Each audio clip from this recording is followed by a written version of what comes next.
Hello and welcome everyone. आज के lecture में हम लोग देखेंगे social reform movements in India. Social reform movements in India basically इसका टाइम पीरियड है 19th and early 20th century. इस टाइम पीरियड को हम लोग इंडियन रेनेसा कहते हैं। रेनेसा का मतलब होता है रीबर्थ।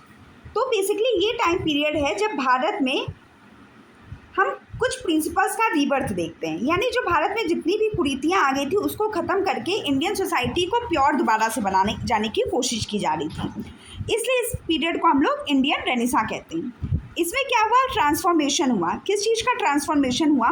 जो भी सोशियो रिलीजियस लैंडस्केप था हमारे भारत का, जहाँ पे बहुत ज़्यादा रिजिड सोशल स्ट्रैटिफिकेशन फेस किया जा रहा था। सोशल स्ट्रैटिफिकेशन का मतलब होता है हायरार्की। हायरार्की कैसी? समाज में जो कुछ हायरार्की हैं, जैसे कास्ट सिस्टम की हायरार्की, जो कि काफ़ी रिजिड थी, जिसको चेंज करना इम्पॉसिबल जैसा था। तो ये सब चीज़ें हमारी इंडिया उस टाइम पे फेस कर रही थी। ऑपरेसिव कस्टम्स जैसे कि सती प्रथा। तो इसी टाइम पीरियड में होता क्या है, वेस्टर्न एजुकेशन का इम्पैक्ट पड़ता है। ठीक, और वेस्टर्न एजुकेशन का इम्पैक्ट पड़ता है तो रिफॉर्मर्स जो है अब इंडियन सोसाइटी को मॉडर्नाइज करने की कोशिश करते हैं। अब मॉडर्नाइज करने की ज़रूरत क्या थी? क्योंकि इंडिया में बहुत सारे अंधविश्वास थे, उसको ख़त्म करना था, और जो ट्रेडिशनल फिलॉसफीज़ थी अब उनको दोबारा से इवेलुएट करना था। क्योंकि समय के साथ साथ बहुत सारे जो धर्मगुरु आए उन्होंने अलग अलग तरीके से व्याख्या कर दी। उन व्याख्याओं के चलते हुआ क्या कि समाज में कुरीतियाँ पनप गई, और तो उन कुरीतियों को ख़त्म करने के लिए अब दोबारा से जो ट्रेडिशनल फिलॉसफीज़ थी उनको इवेलुएट करने की ज़रूरत पड़ गई। हम इन मूवमेंट्स को दो कैटेगरीज में डिवाइड कर सकते हैं, रिफॉर्मिस्ट मूवमेंट्स और दूसरा है revivalist movements. Reformist movements reform से ही समझ में आ रहा है कि हमें इसमें क्या करना है, रिफॉर्म करना है। किस चीज़ का रिफॉर्म करना है? रिलीजियस और सोशल बिलीफ्स का रिफॉर्म करना है। कैसे हम रिफॉर्म कर पाएंगे? नेशनलिज्म के थ्रू कर पाएंगे। रैशनलिज्म का मतलब होता है कि लॉजिक का यूज़ करके हम किसी के पीछे तर्क देंगे, है ना। अगर जैसे अंधविश्वास है तो उसको ख़त्म करने के पीछे हम तर्क मांगेंगे, है ना, कि अगर हम इस चीज़ पे बिलीव कर रहे हैं तो इसका साइंटिफिक प्रूफ दो। जब हम रेशनलिज्म के थ्रू किसी अंधविश्वास को ख़त्म करने की कोशिश करेंगे, लॉजिक मांगेंगे, तो वो चीज़ें ख़त्म करने की पॉसिबिलिटी बढ़ जाएगी। तो हम कैसे ख़त्म करेंगे अंधविश्वास को? रेशनलिज्म के थ्रू। और सोसाइटी में ह्यूमैनिस्ट प्रिंसिपल्स के थ्रू हम क्या लाएंगे? इक्वलिटी लाने की कोशिश करेंगे। इक्वलिटी लाएंगे, कास्ट सिस्टम को अबॉलिश करने की कोशिश करेंगे, और मॉडर्न एजुकेशन को इंट्रोड्यूस करेंगे सोसाइटी में, ताकि जो ये अंधविश्वास हैं और जो कुरीतियाँ हैं वो ख़त्म हो सके। इसमें अहम रोल प्ले किया ब्रह्म समाज ने, अलीगढ़ मूवमेंट्स एक्सेट्रा ने। दूसरा जो कैटेगराइजेशन है हमारा वो रिवाइवलिस्ट मूवमेंट्स है। रिवाइवलिस्ट का मतलब ही समझ में आ रहा है, रिवाइव करना। तो हमें क्या रिवाइव करना है? जो अपना ओरिजिनल, जो हमारे प्योर स्क्रिप्चर्स थे, इनको रिवाइव करना है। क्यों? क्योंकि जो हमारे सोसाइटी, इंडियन सोसाइटी में हमने बहुत सारे हिस्टोरिकल डिस्टॉर्शंस देख लिए। हिस्टोरिकल डिस्टॉर्शंस कैसे देख लिए हैं कि जो भी धर्मगुरु आए समय के साथ साथ उन्होंने वेरियस एक्सप्लेनेशन दिए, और उस एक्सप्लेनेशन के चलते जो हमारा जो ओरिजिनल लिटरेचर था, ओरिजिनल फिलॉसफी थी, वो डैमेज हो गई, और उस डैमेज के चलते सोसाइटी भी हमारी धीरे धीरे डैमेज होना शुरू हो गई। तो अब हमें सोसाइटी को रिवाइव करना है, और ये रिवाइव हम कैसे कर पाएंगे? जब हम अपने प्योर स्क्रिप्चर्स की ओर लौटेंगे। ये जो रिवाइवलिस्ट मूवमेंट्स में हम आर्य समाज को डाल सकते हैं और देवबंद मूवमेंट को डाल सकते हैं। अब हम आएंगे मेजर सोशियो रिलीजियस ऑर्गेनाइजेशंस की तरफ। तो मेजर सोशियो रिलीजियस ऑर्गेनाइजेशंस को जब हम डिस्कस करते हैं तो सबसे पहला नाम आता है ब्रह्मो समाज।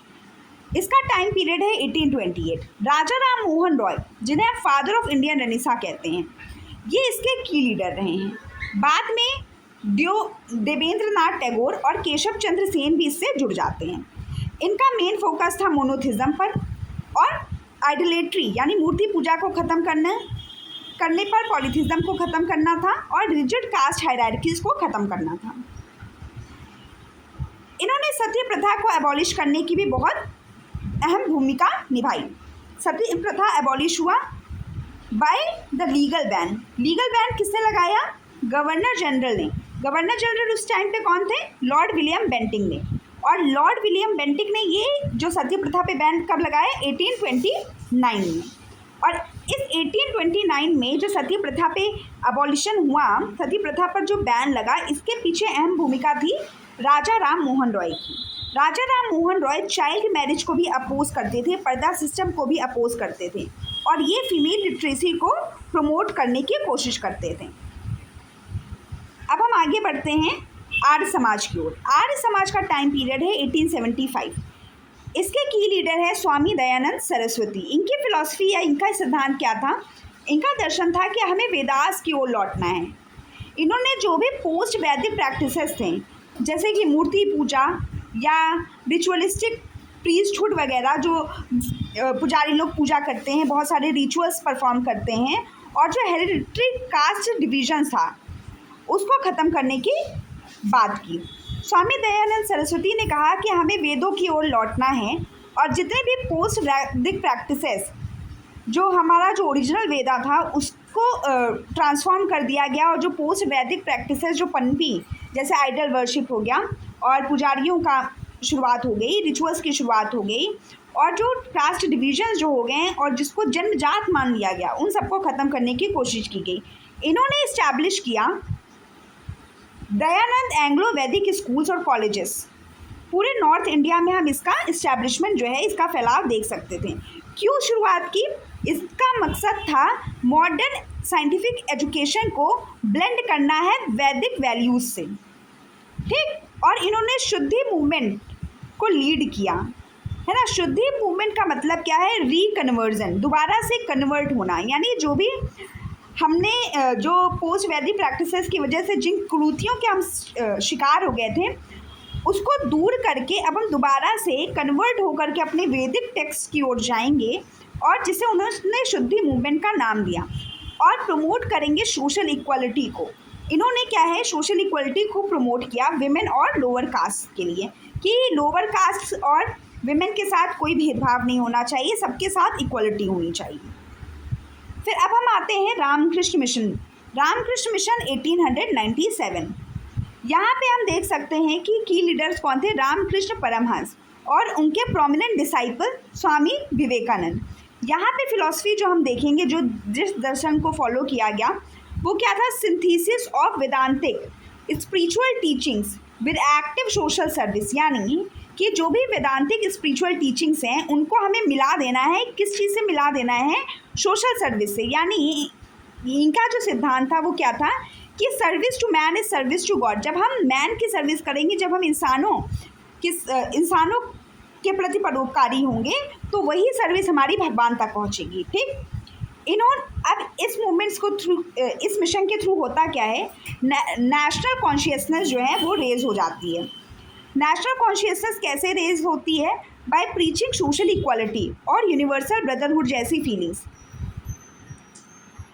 At the 1893 parliament of world religions in Chicago, क्या होता है 1893 में? जो पार्लियामेंट होता है वर्ल्ड रिलीजन्स इन शिकागो, यहाँ पे क्या है, इन्होंने सोशल इक्वालिटी की बात करके और यूनिवर्सल ब्रदरहुड की बात करके नेशनल कॉन्शियसनेस जो है वो इंक्रीज़ कर दी, और इन्होंने अपना जो एक्सटेंसिव नेटवर्क है स्कूल्स का, हॉस्पिटल्स का और डिज़ास्टर रिलीफ का, वो पूरे इंडिया में फैला दिया।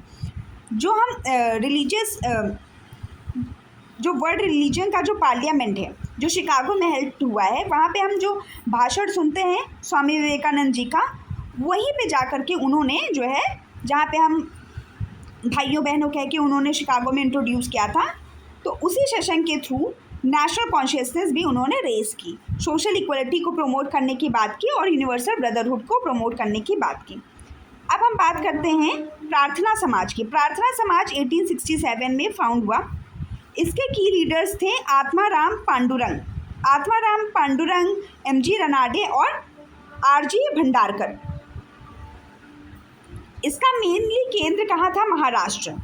इसका प्राइमरी फोकस क्या था? Institutional social reform. इंस्टीट्यूशंस में हमें सुधार लाना है, जबकि स्ट्रिक्ट रिलीजियस डॉगमा में हमें कुछ नहीं करना है, हमें इंस्टीट्यूशंस में जो है सोशल रिफॉर्म लाना है।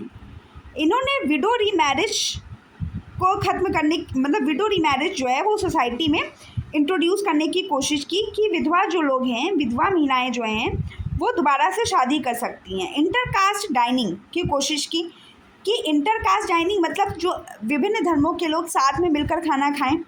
तो इन सब चीज़ों से होगा क्या कि जो स्ट्रिक्ट रिलीजियस जो डॉगमा है ना, अगर हम उसको ख़त्म करने की कोशिश करेंगे तो वो एकदम से नहीं ख़त्म हो पाएगा। जब हम इंस्टीट्यूशंस पे ध्यान देंगे, यानी जो खाने पीने का तरीका हो गया, मैरिज वाले सिस्टम्स हो गए, ये सब इंस्टीट्यूशंस हैं, तो इस पर जब हम ध्यान देंगे तो अपने आप ही सोसाइटी रिफॉर्म होना शुरू होगी। यहाँ पे क्या हुआ, एज ऑफ जो मैरिज का एज का जो कंसेंट था उसमें जो है बढ़ोतरी की बात की, और एजुकेशन फॉर विमेन की बात की, और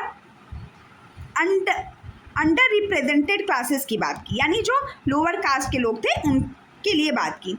तो बेसिकली हम प्रार्थना समाज में क्या सुधार देख सकते हैं, इन्होंने किन किन सुधारों पे ध्यान दिया। इन्होंने विडो रीमैरिज को इंट्रोड्यूस करने की कोशिश की, इंटर कास्ट डाइनिंग की बात की, और जो मैरिज का एज है ना, उसका जो कंसेंट है उसको इंक्रीज़ करने की बात की, और एजुकेशन फॉर विमेन की बात की, और अंडर रिप्रेजेंटेड जो क्लासेस हैं उनके भी एजुकेशन की बात की। अब हम आगे बढ़ते हैं एंटी कास्ट और lower caste movements. Anti cast और लोअर कास्ट मूवमेंट्स में पहला हमारा आता है सत्यशोधक समाज। 1873 इसका टाइम पीरियड है। इसकी शुरुआत करते हैं ज्योतिराव फूले और सावित्रीबाई फूले।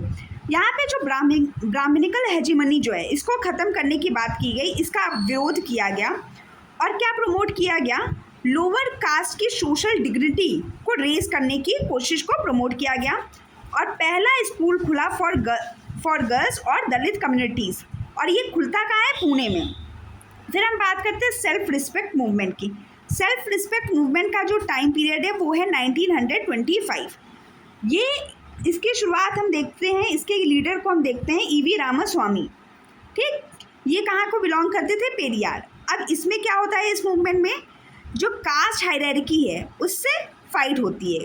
कास्ट हायरार्की से और सुपरस्टिशन वाली जो अंधविश्वासों वाली प्रैक्टिसेस हैं उससे फाइट की बात होती है, और पेट्रियार्कल स्ट्रक्चर्स जो हैं उससे ये मूवमेंट लड़ता है। और कहाँ पे ये होता है, तमिलनाडु में। और ये सारी चीज़ें जो ये भी जितनी भी लड़ाई थी वो सारी रेशनलिस्ट यानी लॉजिक का यूज़ करके जो है ये सारी लड़ाइयाँ लड़ी गई। अब महार सत्याग्रह की बात करें 1927 में डॉक्टर BR अम्बेडकर ने बेसिक ह्यूमन राइट्स जो हैं दलित के, उनको एजर्ट करने की कोशिश की।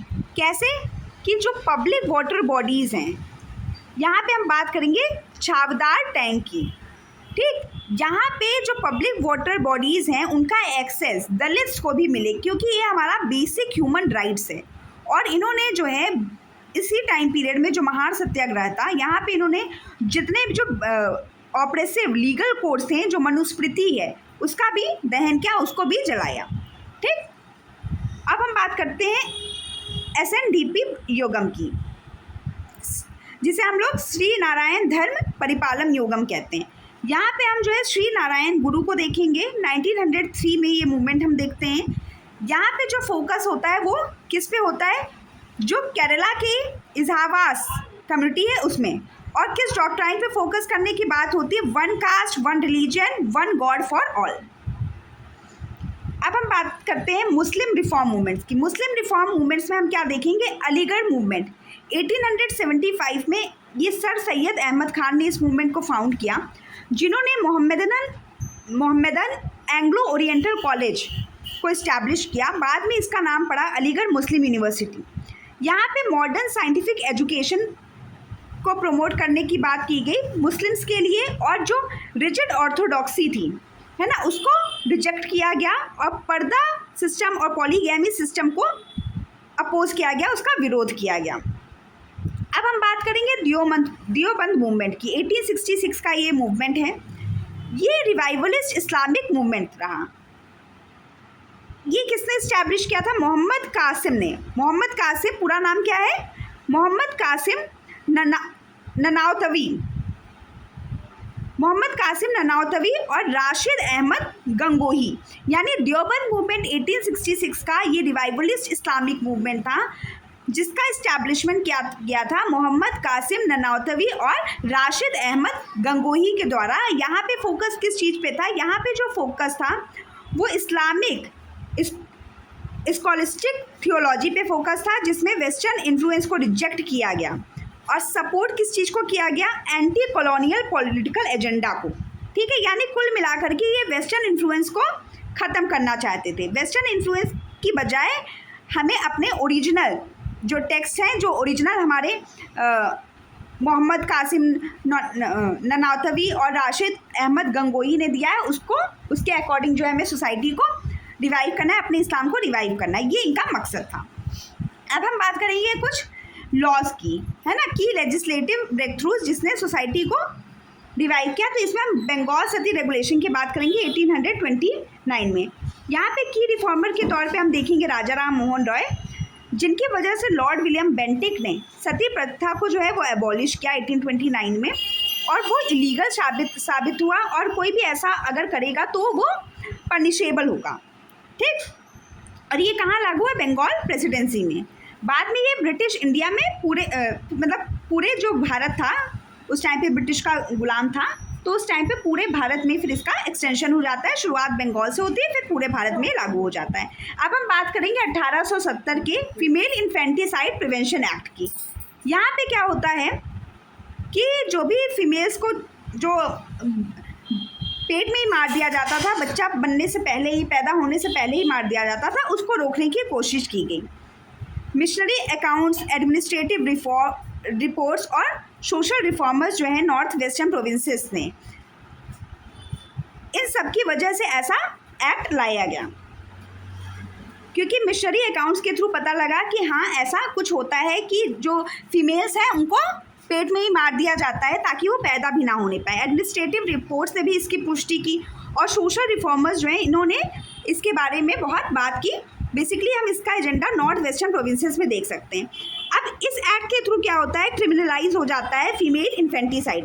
आज के इंडिया में हम इसी को देखते हैं PNDT एक्ट, जो 1994 में आया था। इसमें भी हमने जो फीमेल इन्फेंटिसाइड को ख़त्म करने की कोशिश किया कि उसको कोई डायग्नोज ना कर पाए। अगर कोई डायग्नोज करता है तो ये इलीगल है। अब बात करते हैं हिंदू विडोज रीमैरिज एक्ट 1856 की। हिंदू विडोज रीमैरिज एक्ट 1856 के जो की फिगर हैं, जो इम्पोर्टेंट रिफॉर्मर हैं, वो ईश्वर चंद्र विद्यासागर हैं, जिन्होंने बहुत सारे पिटीशंस को जो है वो प्रेजेंट किया, जिसमें वैदिक टेक्स्ट का उन्होंने रेफरेंस लिया। और ये जो हिंदू विडोज रीमैरिज एक्ट है, इसको लाने वाले इनैक्ट करने वाले कौन थे? Lord Dalhousie. इन्होंने इसका ड्राफ्ट तैयार किया और लॉर्ड कैनिंग ने इसको पास किया। इसमें क्या हुआ कि जो हिंदू विडोज का जो रीमैरिज है, पुनर्विवाह है, उसको लीगलाइज कर दिया गया। अब हम बात करेंगे नेटिव मैरिज एक्ट की। नेटिव मैरिज एक्ट क्या है? Special marriage act. इसका टाइम पीरियड है 1872। अब इसमें जो मेन रोल है वो किसने प्ले किया? केशव चंद्र सेन, और ये ब्रह्मो समाज को बिलोंग करते थे। इसमें क्या हुआ? इंटर कास्ट और इंटर रिलीजियस जो सिविल मैरिजेस है उसको अलाउ कर दिया गया। अब क्या है, इसमें कहा गया कि अब इंडिविजुअल्स को ये ज़रूरत नहीं है कि वो अपने ट्रेडिशनल रिलीजियस राइट्स को परफॉर्म करें। मिनिमम मैरिज की एज बताई गई 14 साल गर्ल्स के लिए, लड़कियों के लिए, और 18 साल लड़कों के लिए। और जो भी सिग्नेटरीज हैं, है ना, वो बाईगैमी प्रैक्टिस नहीं कर सकते हैं। एज ऑफ कंसेंट एक्ट जो है 1891, यहाँ पे हम रोल देख सकते हैं बहरम जी एम मालाबारी, ये पारसी रिफॉर्मर थे। और यहाँ पे एक और जो रिफॉर्मर है उनका भी हम रोल देखेंगे, पंडित रामाबाई, ठीक। और ये जो इम्पोर्टेंट केस आया, ये ऐसा क्यों आया? एक ट्रेजिक फूलमणि दासी केस था, उसकी वजह से, ठीक। अब जो ये फूलमणि दासी केस था, उसकी वजह से एज ऑफ कंसेंट को बढ़ा दिया गया। एज ऑफ कंसेंट मतलब क्या है कि जो रजामंदी की जो एज है ना, कि जो भी सेक्सुअल इंटरकोर्स को लेकर के जो भी कंसेंट देना है वो पहले 10 साल था, जिसको बढ़ा करके 12 साल किया गया। और अगर 12 साल से पहले अगर कोई बच्ची अपना सहमति दे भी देती है इंटरकोर्स के लिए, तो वो पनिशेबल होगा एज रेप, ठीक। अब आज के समय में हम पॉक्सो एक्ट देखते हैं, जो कि 2012 में आया था। यहाँ पे हम क्या देख सकते हैं कि 18 साल से नीचे की अगर बच्ची ने कंसेंसस दिया भी है, अलाउ किया भी है, तो भी उसको हम कंसेंट नहीं मानेंगे। और अगर कोई उसके साथ सेक्सुअल इंटरकोर्स करता है तो वो रेप की कैटेगरी में ही आएगा। अब हम आगे आते हैं चाइल्ड मैरिज रिस्ट्रेंट एक्ट, जिसे हम शारदा एक्ट भी कहते हैं। ये एक्ट है 1929 का। इसमें जो की रिफॉर्मर्स रहे वो हरबिलास शारदा थी। इन्होंने along with women's organisations like the all India women's conference के साथ मिलकर क्या है इस एक्ट को लाने में अपनी भूमिका निभाई। यहाँ पे जो मिनिमम लीगल एज जो है मैरिज की वो 14 फिक्स की गई लड़कियों के लिए और 18 लड़कों के लिए। दूसरा अब आता है कास्ट डिसेबिलिटीज़ रिमूवल एक्ट 1850। इसमें हम क्या देखते हैं, ऐसे जो कानून थे उनको जो है अबॉलिश कर दिया गया, जिसकी वजह से क्या हो रहा था कि जो प्रॉपर्टी राइट्स थी या जो इनहेरिटेंस की जो प्रॉपर्टी राइट्स या इनहेरिटेंस राइट्स जो थे इंडिविजुअल्स के, जो दूसरे रिलीजन में कन्वर्ट हो गए थे या जो अपने ट्रेडिशनल कास्ट पंचायत से जो आउटकास्ट हो गए थे, बाहर निकाल दिए गए थे, उनकी जो प्रॉपर्टी राइट्स जो ख़त्म हो गई थी उसको रिमूव करने की कोशिश की गई। यानी कि क्या मतलब है कि भले ही ट्रेडिशनल पंचायत ने उनको बाहर निकाला हो या उन्होंने धर्म परिवर्तन किया हो, फिर भी उनके पास प्रॉपर्टी राइट्स होंगे। आज के लिए इतना ही, फिर हम नेक्स्ट लेक्चर में मिलेंगे अपने नेक्स्ट कॉन्सेप्ट्स के साथ। Thank you so much.